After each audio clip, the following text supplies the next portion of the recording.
Son las 7 de la mañana con 29 minutos. Nos acompaña en las mañanas de uno de Radio 1 el precandidato presidencial, exalcalde de la ciudad de Medellín, Daniel Quintero. ¡Eso!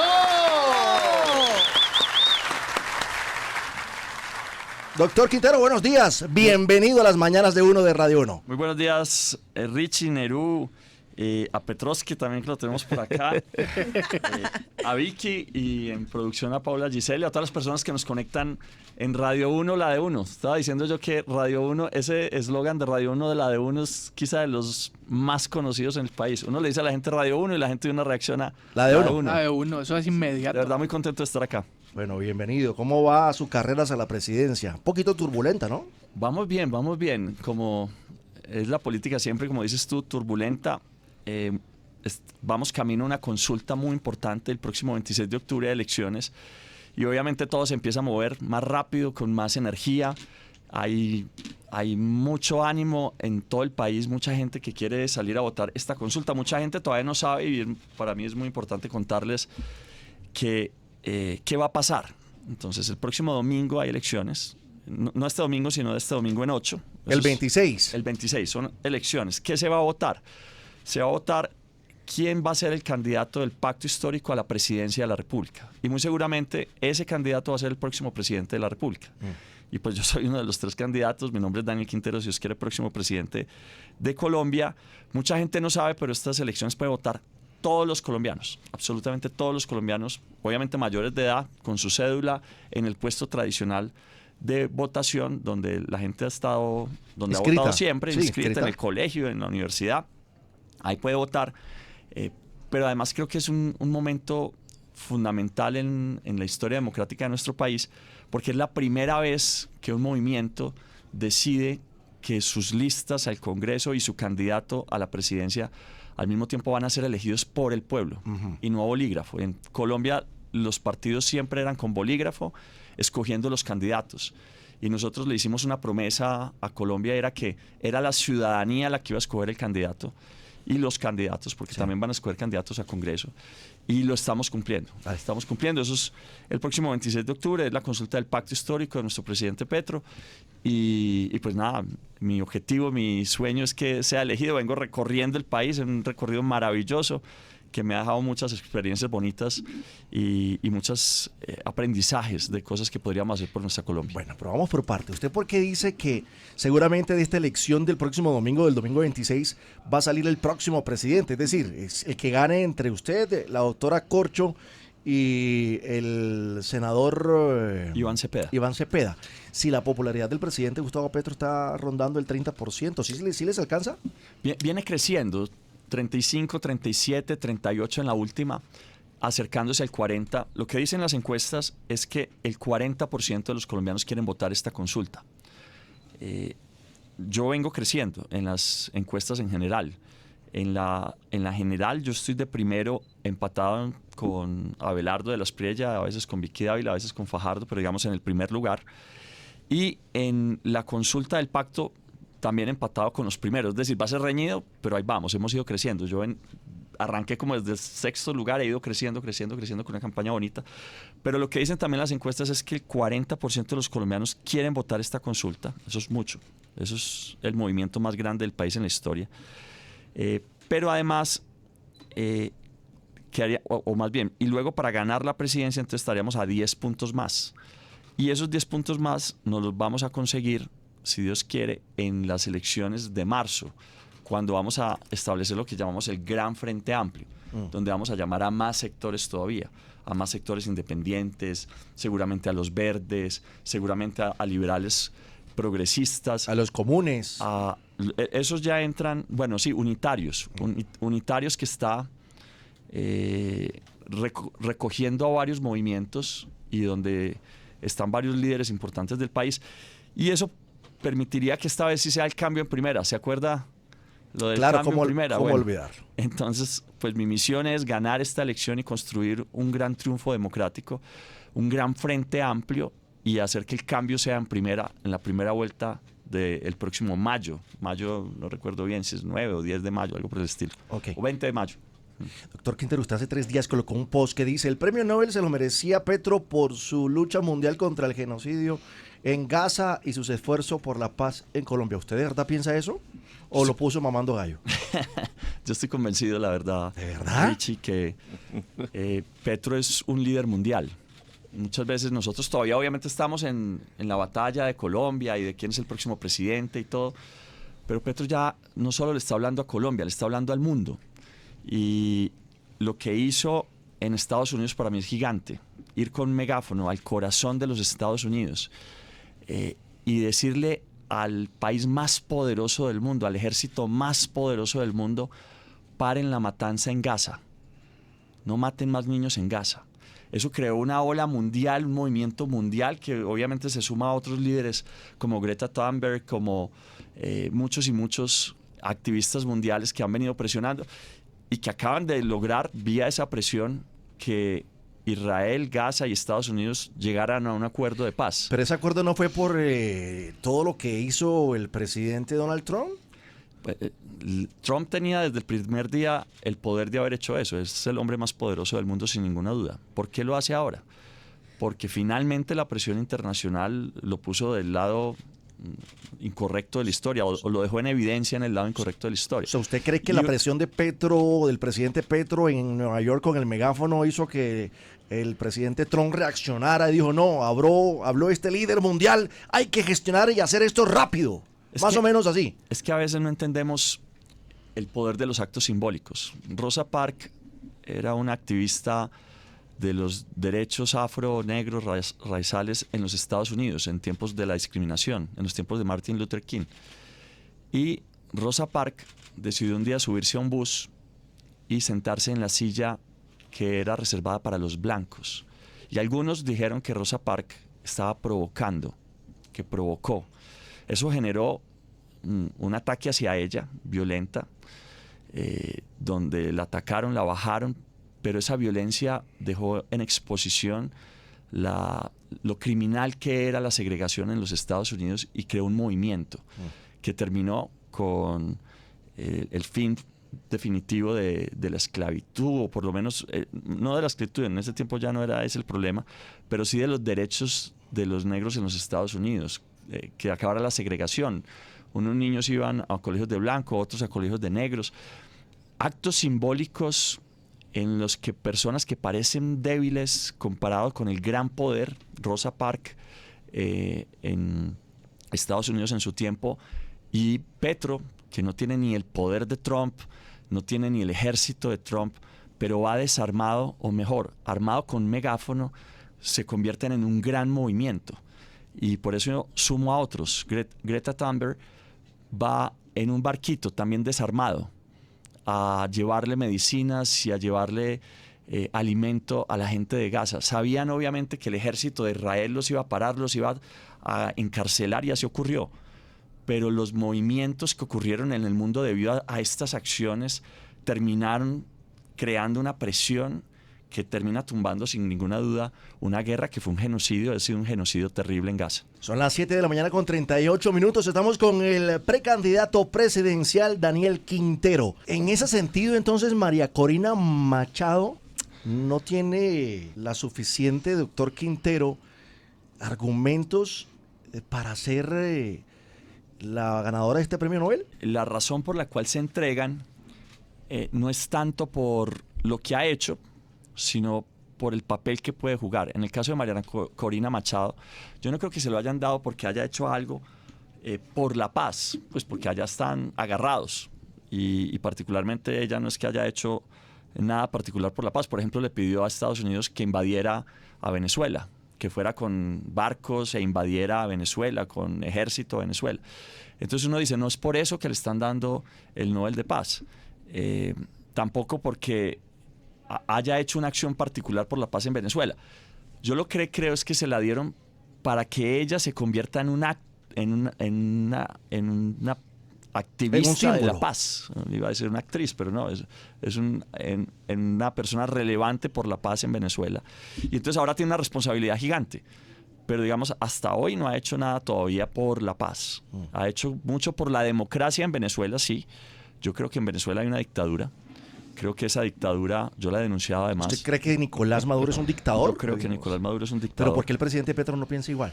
Él no ha reconocido el triunfo de Nicolás, no lo ha reconocido. No, pero ¿por qué sigue teniendo relaciones con él? ¿Y por qué no condena lo que pasa en Venezuela? Es que ahí es donde está la gran diferencia. Yo lo que creo es que una cosa es que nosotros digamos, allá hay una dictadura, y otra es que nosotros cojamos nuestros tanques de guerra y nos vayamos entonces a tumbar a... Pero el presidente perdóneme, pero el presidente estaba convocando a un gran ejército internacional para combatir a Israel en Gaza. ¿Por qué no hacerlo allí con Venezuela? Así tenemos por una razón, por dos razones. La primera es ¿cuándo debe ir uno a la guerra? Uno debe ir a la guerra en Colombia porque, claro, Duque quería mandarnos a la guerra, cerró la frontera con Cúcuta, quebró a Cúcuta, y al final uno mira, ¿y qué pasó? Nada, simplemente quedó quebrado un montón de colombianos, pero no pasó nada bueno para Colombia. ¿Cuándo debe ir uno a la guerra? Entonces, cuando está ocurriendo un genocidio. ¿Qué es un genocidio? Es un acto donde un país con mucho poder empieza a matar a su población. Entonces, en Venezuela mataron la democracia, pero no están matando a la población. O sea, allá no hay 60,000 niños asesinados, no los están quemando. Pero se han muerto muchos jóvenes, ¿no? En las protestas. En las diferentes protestas han muerto muchas personas, muchos jóvenes. Para que te hagas una idea, en el marco de la protesta social en Colombia, solo Bogotá en una noche mataron 13 personas. En Cali dejaron de contar los muertos.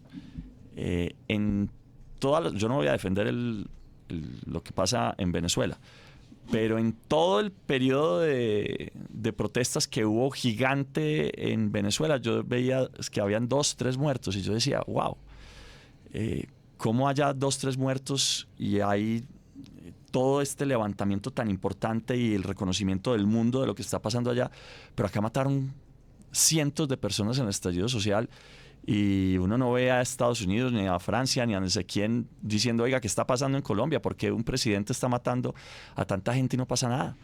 En Colombia han muerto 62,000 niños en los últimos 30 años, aquí en Colombia, en el marco del conflicto. Y por eso, y en Medellín la mayoría. Y por eso cuando yo fui alcalde de Medellín me dediqué a hacer una estrategia para salvar a los niños. Acá tengo un computador que fue parte de esa estrategia que aplicamos en Medellín para salvar niños y sacarlos del conflicto, que no entraran en el conflicto. Este computador es un computador para niños, pero pues es un gran computador, ¿no? Este no es el que yo entregaba particularmente, este vale 700,000 pesos.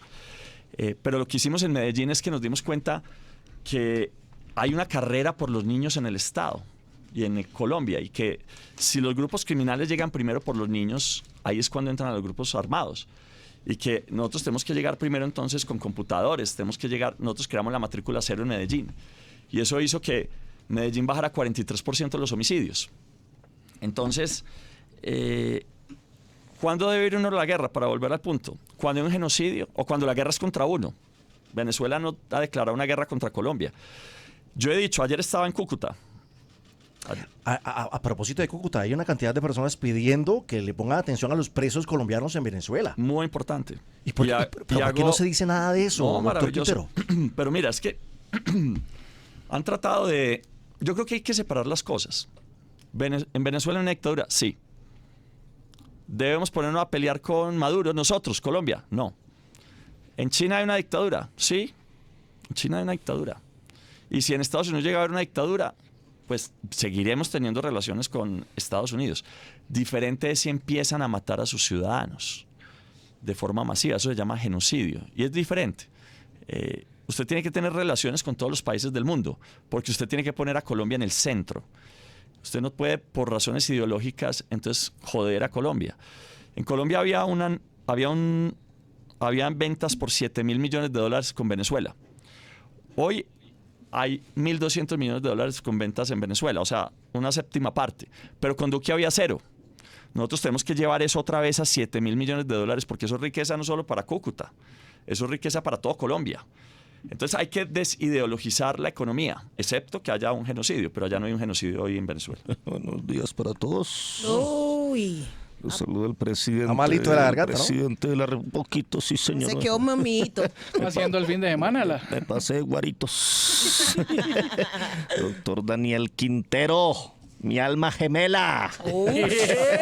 Mi consentido. Mi media naranja. Mi complemento de vida. No se va a dejar de este hijo de madre que se lo coge y le da 3 vueltas. ¿Por qué no le cuento a usted mejor a la gente, mi estimadísimo Quinteroski? Porque así le digo yo de cariño. Quinteroski, cuéntele el tema de la seguridad, porque en Medellín, en su alcaldía, usted pasó de reducir la criminalidad en uno de las ciudades más violentas, no solamente de Colombia, sino del mundo, Quinteroski. Petrovsky, pues le cuento. Somos parceritos, padrino de la boda mía. Que así es, que en Medellín yo soy bueno en seguridad, muy bueno en seguridad. No hay candidato ni de izquierda ni de derecha que tenga la experiencia que yo tengo en seguridad. Y además demostrada, probada. En Medellín, con 3 acciones fundamentales y muchas otras, pero 3 fundamentales, bajamos 43% de los homicidios. Yo tuve de secretario de Seguridad un general de la República al que le hacía gestión todos los días a las 5 de la mañana. Me tenía que presentar un informe de seguridad, comuna por comuna, barrio por barrio, y así fuimos de forma operativa dando resultados. Pero hubo 2 acciones todavía más importantes. Una, tecnología. Yo soy experto en tecnología. Tampoco hay candidato que sepa hoy más de tecnología ni de izquierda ni de derecha que yo. Yo vengo del mundo de la tecnología y sé usarla. Yo vivo de la tecnología es mi profesión. Yo soy ingeniero electrónico y tengo empresa de tecnología hace más de 15 años, 20 años yo creo ya. En Medellín yo blindé la ciudad con tecnología. Es la ciudad más vigilada del país y eso permitió que tuviéramos control sobre las calles. En Colombia hoy, lamentablemente, hay 27.000 cámaras y la mitad están malas. Y en una ciudad como Londres, por ejemplo, hay 1 millón de cámaras. O sea, nosotros realmente nos están faltando cámaras en el país y por eso en mi gobierno, si Dios quiere, soy elegido presidente, vamos a poner 1 millón de cámaras en todo el país. Vamos a blindar a Bogotá. Ahorita les doy el dato exacto de cuántas cámaras serían en Bogotá, pero si el cálculo no me falla, estamos hablando de cerca de como de 100.000 cámaras solo para Bogotá. 100.000 cámaras.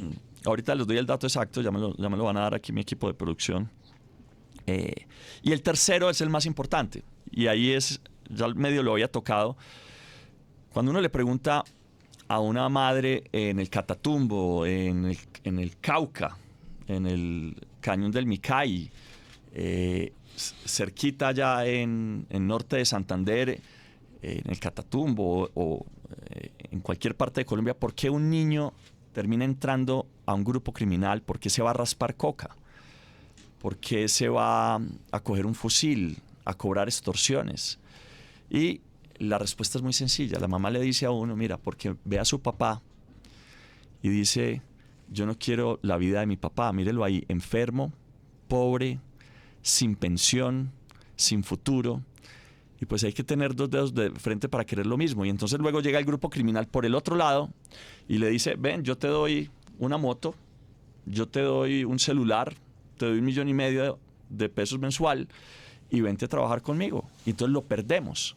Esa carrera es la que Colombia ha perdido de forma permanente.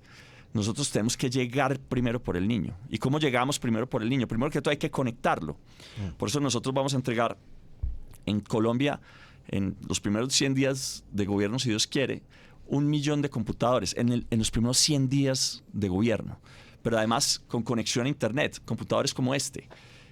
Y con un Starlink, que es un aparatico chiquitico, no sé si ustedes lo conocen. Sí. Pero lo que hace es que en las zonas incluso más rurales de Colombia tengamos a los niños conectados a internet. Okay. ¿Y qué pasa cuando un niño se conecta a internet? Pues no se conecta solo el niño, se conecta la familia a internet. Y entonces empiezan a pasar cosas extraordinarias. El café de Pitalito en el Huila, aquí con nuestro compañero Petrovsky que viene de allá. Ese soy yo, sí señor. Pues seguramente ya no le va a vender el café al intermediario, sino que se lo va a vender a un comprador internacional. Seguramente ya va a tener información y va a estudiar cosas sobre la finca, cómo volverla más productiva. Una finca en Colombia es 10 veces menos productiva que una finca en Estados Unidos. Y la razón es tecnología. Okay. Lo más importante es que cuando llega el grupo criminal, pues ya encuentra un pelado conectado y con futuro. Yo creé en Medellín la matrícula 0 por lo mismo, porque estoy convencido que si a un niño le damos futuro, él cree que tiene futuro, sabe que tiene futuro, no se lo van a llevar. Así sí ganamos la guerra en Colombia. Doctor Quintero, ¿cómo está dolor de cabeza hoy? ¿Bien? Estamos perfectos. Pero anoche salió un informe en un canal de televisión ¿Cómo? en donde se revelan chats de su hermano, Miguel Quintero, Miguelito. con evidencias de manejo de la contratación en su alcaldía.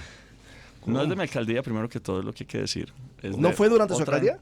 Otra entidad territorial, ¿cierto? Que es el área metropolitana. Pero usted era el presidente de la Junta de la... Y otros 11 alcaldes. Pero el punto también es que cuando tú revisas, ahí no hay ninguna acción delictiva. Mi hermano, eso además es un refrito. ¿Cómo? Mi hermano ha sido perseguido, le han hecho montajes, ha dicho de todas las formas, fiscalía, si usted tiene algo contra mí, aquí estoy. Aquí estoy para hablar con ustedes. Y lo que han hecho durante todo este tiempo es decir, ahí no hay ninguna acción delictiva. Es parte de la persecución que han hecho contra nosotros y de los montajes y de la guerra jurídica y mediática, porque nos ven creciendo en las encuestas. Y nos ven creciendo en las encuestas porque hemos hecho una campaña, uno de frente, pero además hemos hecho una vida de frente contra la corrupción. Yo denuncié los mayores escándalos de corrupción que se han dado en el país en Hidroituango y los hice condenar y los hice pagar además. Los pusimos a pagar la plata que se habían robado. Y me juraron guerra a muerte. Y pues eso hace parte de esa guerra a muerte, que son guerras jurídicas y mediáticas y que se parece mucho a lo que pasó cuando nosotros íbamos a ganar la alcaldía de Medellín. Estamos a 12 días de elecciones y entonces ahora sacan los refritos, cosas que además no terminan diciendo nada. Pero claro, les meten un titular para que suene como escandaloso. Sí me gusta, este es mi pollo. Así me gusta que no deje preguntar, que entre menos le pregunten, usted menos habla.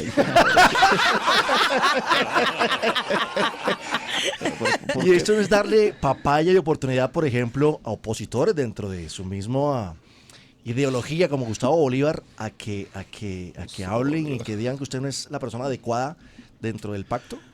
Sí, eso dicen, ¿no? Pues Gustavo Bolívar no quería ir a la consulta, ese es el problema. Él quería que hubiera una encuesta y nosotros le prometimos a la gente que iba a ser por democracia. Él quería una encuesta porque él decía que en las encuestas le iba mejor. Yo no estoy seguro de eso. Las encuestas que nosotros tenemos lo que mostraban era que él venía cayendo en el apoyo popular y él toma la decisión al final de retirarse. Yo creo que está pasando por un momento emocional complicado. Entre tanto, Carolina, Iván y yo seguimos haciendo la campaña. Somos, digamos, los tres coincidimos en la defensa de las reformas. La reforma agraria, que es darle tierra a nuestros campesinos, muchos que hoy son jornaleros, que fueron desplazados, que les quitaron sus tierras y que nosotros queremos devolverle las tierras. Ya hemos devuelto 600.000 hectáreas de tierra, titulado 1 millón, y vamos a avanzar mucho más. La reforma pensional que el uribismo ha tratado de tumbar de todas las maneras. Uno se pregunta, ¿por qué el uribismo, el Centro Democrático, Paola Valencia y otros, Paloma, demandan una ley que lo que pretende es que todos los mayores de 57 años, mujeres, hombres mayores de 62 años, tengan una pensión? Que además la mayoría son campesinos. La mayoría trabajaron toda su vida, muchos vendedores ambulantes, trabajaron toda su vida, muchos conductores también, que no lograron nunca pensionarse, y que el gobierno del cambio ha dicho y aprobó ya en el Congreso, muy difícil, pero aprobó en el Congreso. Para mí el Congreso hay que cerrarlo, porque se opone a absolutamente todo, es una banda criminal. Pero ha aprobado en el Congreso que les den en principio 230.000 pesos, es un poquito más. 230.000 pesos que para muchos campesinos en nuestro país, mayores, viejos, es una salvación, es un descanso. Y entonces, imagínense una casa donde 2 campesinos trabajaron toda su vida, son el señor y la señora, ahí les llegan 460.000 pesitos a los 2, eso les ayuda. Bueno, el uribismo está dedicado a tumbar eso. Nosotros no, a profundizarlo. La reforma laboral que le mejora el salario a la gente, la reforma a la salud que pretende arreglar un sistema de salud que está colapsando. Nosotros vamos a seguir avanzando en esas tareas y en esa misión, y por eso yo estoy aquí en esta consulta del próximo 26 de octubre, porque estoy convencido que esto hay que profundizarlo, que esto no hay que detenerlo, sino por el contrario profundizarlo.